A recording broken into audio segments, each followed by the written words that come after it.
Assalamualaikum Ustadz Kodrat.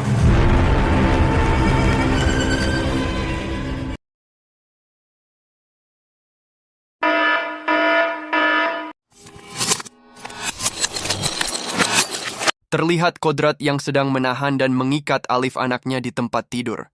Alif ternyata meronta-ronta karena kesurupan, terlihat dari mukanya yang sangat menyeramkan. Suara amukan Alif membuat kaca di kamarnya pecah dan membuat barang-barang di kamarnya terbang sendiri sampai melukai Kodrat.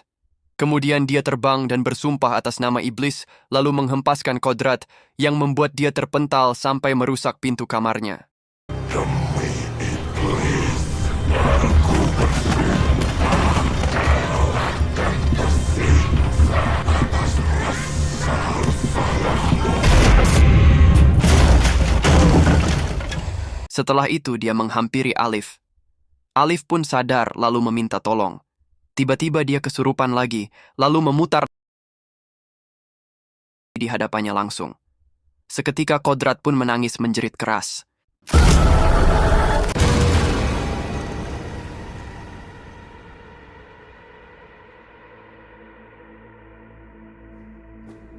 Tiga tahun kemudian Kodrat sudah berada di penjara. Kejadian itu membuatnya dituduh sebagai dalang. Lalu teman satu sel Kodrat, Old Man, yang baru saja selesai melaksanakan salat memberinya nasihat bahwa salatlah jalan keluar bagi setiap masalah. Dia pun memberitahu bahwa merupakan sebuah berkah untuk Kodrat, karena selama 3 tahun di penjara, dia selalu dibangunkan waktu subuh oleh Tuhan. Tapi kesempatan itu tidak Kodrat gunakan dengan baik untuk melaksanakan salat. Di subuhlah kamu akan mendapatkan rizki. Di subuhlah kamu menemukan jalan keluar. At-Talaq ayat 2-3. Saya tahu itu. Istighfar Kodrat. Hampir 3 tahun Allah kasih kamu berkah untuk bangun tiap subuh. Saya nggak pernah minta dibangunkan. Saya juga nggak pernah minta dikeluarkan dari neraka ini. Kodrat yang sudah kecewa dengan semua yang sudah terjadi di hidupnya pun enggan untuk melakukan ibadah. Apalagi saat Tuhan mengambil Azizah dan Alif yang merupakan anak dan istrinya, di mana mereka satu-satunya hal yang paling berharga dalam hidupnya. Kodrat sudah putus asa, dia bilang keluar dari penjara pun tidak ada gunanya, dia sudah tidak punya siapa-siapa lagi di luar sana, dia juga tidak meminta Tuhan untuk dibangunkan pada waktu subuh, dan juga tidak meminta untuk dikeluarkan dari neraka ini, penjara. Menurut Kodrat Tuhan itu tidak adil, dan juga sudah membuatnya sangat kecewa. Waktu mereka berdua sedang berbincang-bincang, tiba-tiba ada petugas masuk dan langsung Kodrat dengan rantai panjang serta menyeretnya. Melihat kejadian itu seketika temannya pun Old Man berteriak meminta tolong. Tibalah Kodrat di suatu ruangan dan petugas itu mencoba menggantungnya. Tiba-tiba suara dan muka petugas berubah menjadi sangat menyeramkan seperti orang kesurupan. Sama persis seperti pada waktu Alif anaknya kesurupan. Dengan kondisi kesurupan seperti itu petugasnya mengatakan bahwa akan membuat Kodrat menderita seumur hidup. Dan dia juga bilang cara satu-satunya keluar dari neraka ini adalah dengan menggantungnya menjadi mayat. Petugas lain pun segera datang menolong Kodrat. Sayangnya karena sudah terlalu lama digantung, Kodrat pun dan tersadar di dunia lain, di mana dia sendirian berada di padang pasir yang sangat luas, serta terik matahari yang sangat panas. Kemudian dia melakukan tayamum dan melaksanakan salat di tengah-tengah padang pasir itu.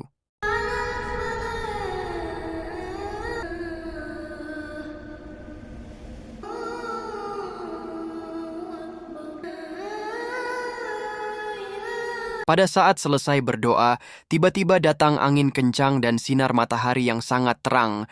Karena saking terangnya sinar matahari tersebut, membuat Kodrat tidak kuat lalu tersadar sudah berada di kamar mayat.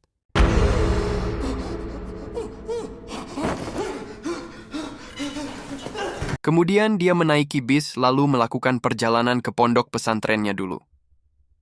Di dalam perjalanan, dia dibuat risih oleh anak penumpang yang terus-terusan menangis. Karena merasa risih akhirnya dia turun. Karena kemampuannya yang bisa melihat hal gaib, ternyata anak itu terus-terusan nangis karena ada jin di sebelahnya. Setibanya di desa Kober, dia melihat keanehan. Mulai dari tanah yang diklaim jadi milik pondok pesantren dan penduduk desa tidak boleh memasukinya, sampai dia mendengar di salah satu rumah yang sedang melakukan pengajian.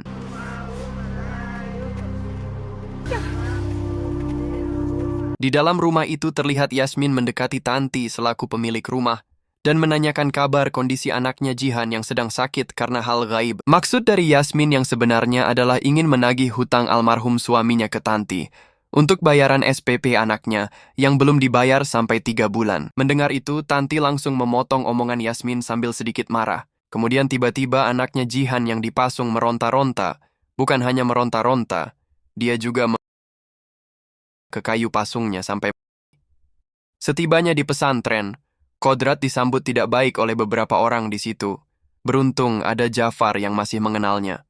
Selain itu, Kodrat pun menanyakan kabar Kiai Rohim selaku pemilik dan gurunya dulu di pesantren itu. Jafar lalu menceritakan semua yang terjadi di pondok dan desa itu setelah kepergian Kodrat. Mulai dari Kiai Rohim jatuh sakit tanpa sebab, desa yang tertimpa banjir, penduduk gagal panen karena hama, wabah penyakit, sampai gangguan-gangguan gaib.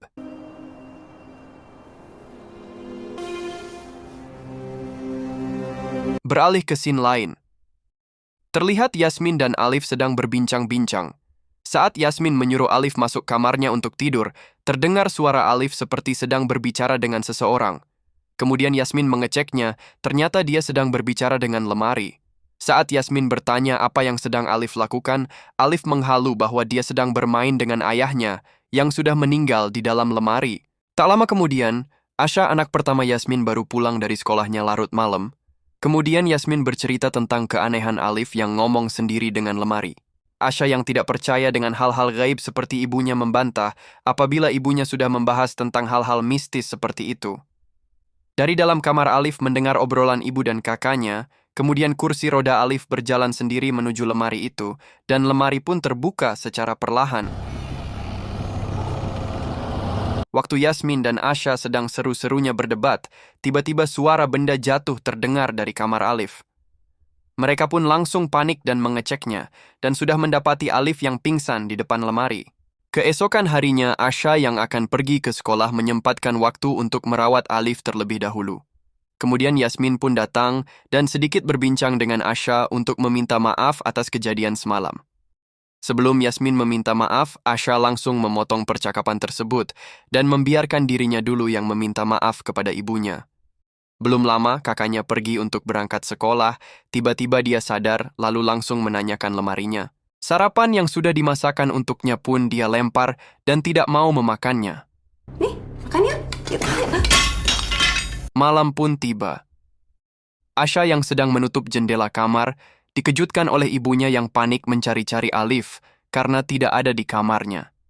Kemudian dia menuju gudang dan mendapati Alif sedang bermain lagi dengan lemarinya yang sudah dipindahkan di situ. Kehaluan dia dari lemari itu mengatakan bahwa ayahnya menasihati Alif tidak butuh siapa-siapa lagi selain dirinya. Waktu ibunya berbicara tidak baik tentang ayahnya, tiba-tiba suara dia berubah menjadi menyeramkan seperti ada yang merasuki, lalu menyerang ibunya. Jangan ngomong jelek soal ayah. Ibunya yang terluka kemudian langsung keluar dan mengunci gudang, lalu meminta Asha untuk menjaga Alif yang masih berada di dalam gudang tersebut. Kemudian dia pergi menuju pondok ingin meminta pertolongan Ustadz Jafar. Saat dia sampai di gerbang pondok, dia mendapati Kodrat membukakan pintunya dan meminta ingin bertemu Ustadz Jafar sekarang agar segera meruqyah anaknya. Sayangnya Ustadz Jafar sedang keluar. Melihat kondisinya sedang terdesak, Yasmin pun memaksa agar Kodrat saja yang meruqyahnya. Awalnya Kodrat sempat menolak, tapi karena dia mendengar nama Alif dari Yasmin, akhirnya dia pun mau membantunya. Di mana Alif itu adalah nama anaknya juga yang sudah 3 tahun lalu karena kerasukan, dan Kodrat gagal meruqyahnya. Sementara itu di gudang, Asha mencoba membuka gemboknya, tapi tak kunjung bisa. Lalu karena bujukan Alif terus-menerus, akhirnya dia pun mampu membuka gemboknya, dengan secara terus-menerus memukulkan palu ke gembok tersebut. Asha pun berhasil masuk lalu menuju ke lemari itu. Tiba-tiba dari dalam lemari Alif menariknya masuk dan membuat Asha malah keluar ke dalam rumahnya kembali. Di situ Asha kaget melihat keluarganya yang masih utuh, ayahnya yang masih hidup dan sedang merayakan hari ulang tahunnya. Kemudian dia berlari langsung memeluk ayahnya sambil menangis. Setelah tiup lilin dan memotong kuenya, tiba-tiba tangan Asha sakit sembari kue itu dipotong. Ternyata di dunia nyata dia sedang kena pengaruh oleh adiknya sendiri Alif yang sedang dirasuki, untuk tangannya sendiri yang berhalusinasi memotong kue bersama ayahnya. Beruntungnya ibunya dan Kodrat sudah datang dan mendapati pintu gudang yang sudah terbuka. Kemudian Yasmin langsung menuju lemari itu dan mendapati Asha sedang tangannya sendiri yang dibantu Alif yang sedang kerasukan. Kemudian Kodrat langsung membaca ayat ruqyah, membuat Alif kesakitan dan Asha tersadar dari semua itu. Setelah itu Alif kembali merangkak keluar dari lemarinya, sembari mengambil senjata dan mengatakan hal buruk kepada Kodrat. Munafik kau keturunan Adam. Kau sebut asma Allah, tapi kau tak beriman kepadanya. Kau bersujud kepada Allah, tapi kau mempertanyakan kuasanya. Kemudian Alif pun mencoba melukai Kodrat, dan Kodrat kembali membaca ayat ruqyahnya lagi. Setelah bertarung cukup menguras energi, akhirnya Kodrat berhasil meruqyah Alif dan membuat jin itu keluar dari tubuhnya. Kodrat pun kembali pulang. Dalam perjalanan pulang, dia melihat sosok anjing yang mengerikan berwarna hitam pekat serta taring yang runcing dan tajam-tajam. Ternyata Kodrat mengenalinya, sosok itu adalah Ashwala.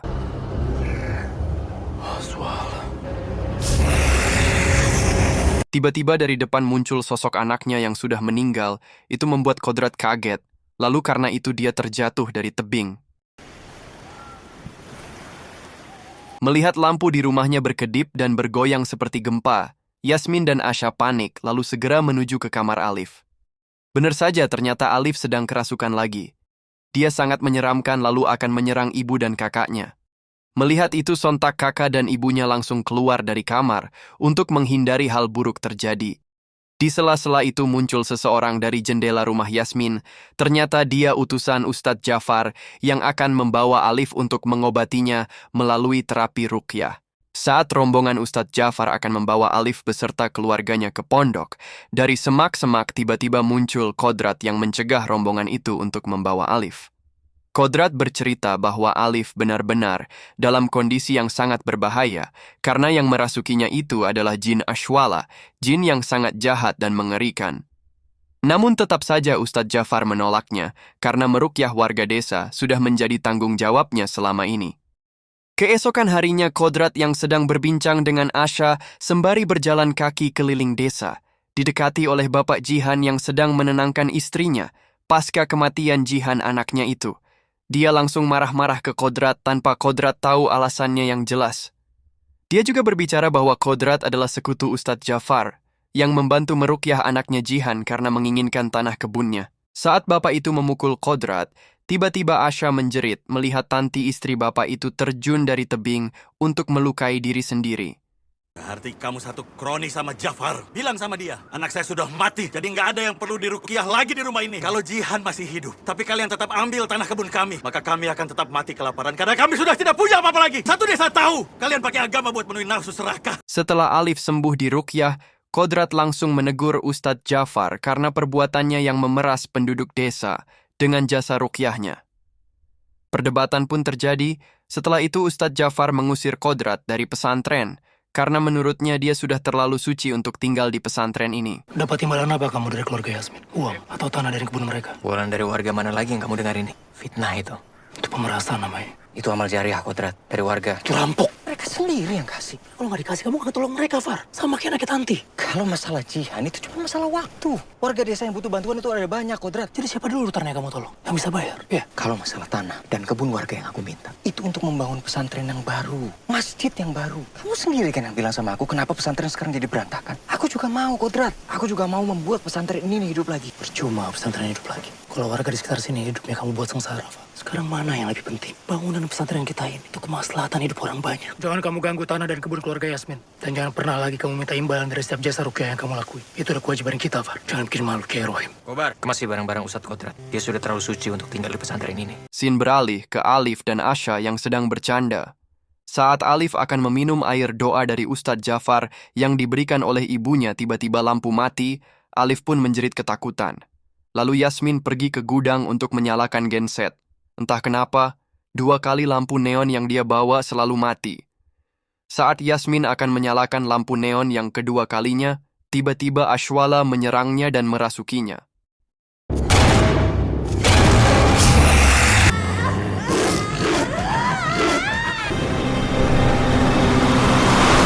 Melihat ibunya yang tak kunjung kembali, Asya pun mengeceknya di setiap ruangan tetapi tidak ada. Saat Asya akan kembali, dari belakang tiba-tiba ibunya memanggilnya dan menyuruh Asya untuk memanggil Ustadz Jafar sekarang. Asya, Ibu, cepat ke pesantren cari Ustadz Jafar. sekarang Bu. Sekarang, Asya. Malam itu Kodrat yang akan pergi dari pondok pesantren sedang berpamitan dengan Kiai Rohim, yang sedang sakit terbaring tak berdaya di tempat tidurnya. Dalam keadaan seperti itu, Kiai Rohim mengeluarkan suara dengan lemas dan pelan. Kodrat mendekatkan telinganya. Dia mendengar kata-kata Jafar dan Ashwala dari mulut Kiai Rohim. Pengikut Ustadz Jafar yang berada di situ langsung menyuruh Kodrat untuk pergi, tapi Kodrat malah bersikeras mencari Jafar. Lalu pengikut Ustadz Jafar menahannya, tetapi Kodrat malah memberontak. Perkelahian pun terjadi. Kodrat lalu memasuki rumah Ustadz Jafar, ternyata dia tidak ada di situ. Lalu Kodrat mendengar suara orang dari balik pintu yang berada dalam rumah Ustadz Jafar. Dia pun masuk. Tak disangka Jafar sedang melakukan ritual menyembah setan. Penyakit kanker gizi. Astagfirullahaladzim. Sesat kamu, Jafar! Pertarungan Jafar dan Kodrat pun tak bisa dihindari. Kodrat sempat jatuh oleh Jafar, lalu mengajaknya menyembah Ashwala dengan meminum air berwarna merah.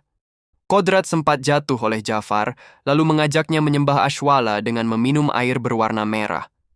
Kodrat pun menolaknya, kemudian dia berhasil mengalahkan Jafar. Saat itu juga Asya muncul di rumah Ustadz Jafar yang disuruh ibunya untuk memanggilnya, tapi Asya malah mendapati Ustadz Jafar yang sudah dikalahkan oleh Kodrat. Di sisi lain terlihat Yasmin yang sedang dirasuki Ashwala menumpahkan derigen berisi bensin yang akan membakar benda di gudangnya. Selain membakar benda, ternyata dia juga sedang mengubur hidup-hidup Alif. Beruntungnya Kodrat dan Asya segera datang dan langsung menuju gudang yang terlihat terang. Setelah masuk, mereka berdua melihat benda yang terbakar dan melihat Yasmin yang sedang mengubur sesuatu. Saat Asya akan mendekati Yasmin, Kodrat melarangnya. Dia mulai mengatakan hal buruk lalu berbalik dan mengucapkan salam kepada Ustadz Kodrat. Assalamualaikum, Ustadz Kodrat. Saat Ustadz Kodrat bersumpah atas nama Allah dan Rasulnya bertanya, di mana keberadaan Alif, dia malah mengaitkan kepada Alif anaknya yang 3 tahun lalu dia hilangkan nyawanya. Ustadz Kodrat lalu mengeluarkan tasbih dari kantongnya dan Yasmin mulai menyerangnya. Saat Ustadz Kodrat mulai membacakan ayat-ayat ruqyah, itu kesempatan Asya untuk menggali tanah di mana Alif dikubur hidup-hidup. Ashwala yang merasuki tubuh Yasmin malah tidak terganggu dan ikut membacakan ayat-ayat ruqyah itu.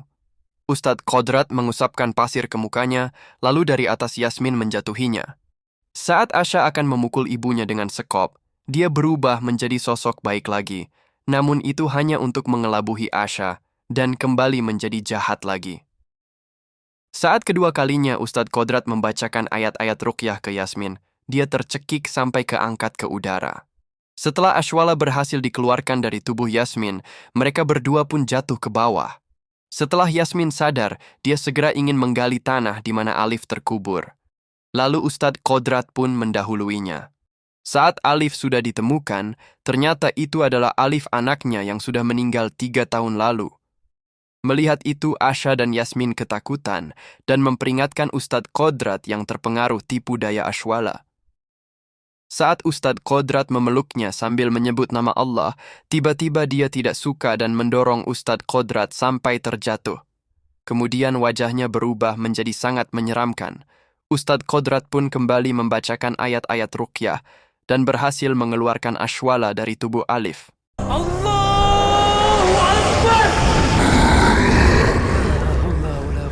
Kiai Rohim akhirnya sembuh dari sakitnya, dan pondok pesantren pun kembali beroperasi seperti biasanya. Ustadz Kodrat kembali melanjutkan perjalanannya untuk mencari Aziza istrinya, dan dia diberikan motor oleh Kiai Rohim untuk menemani perjalanannya. Di tengah perjalanan Alif dan keluarganya memanggil Ustadz Kodrat. Mereka ingin mengucapkan terima kasih sebelum Ustadz Kodrat meninggalkan desa itu. Bu, Ustadz Kodrat balik lagi kan?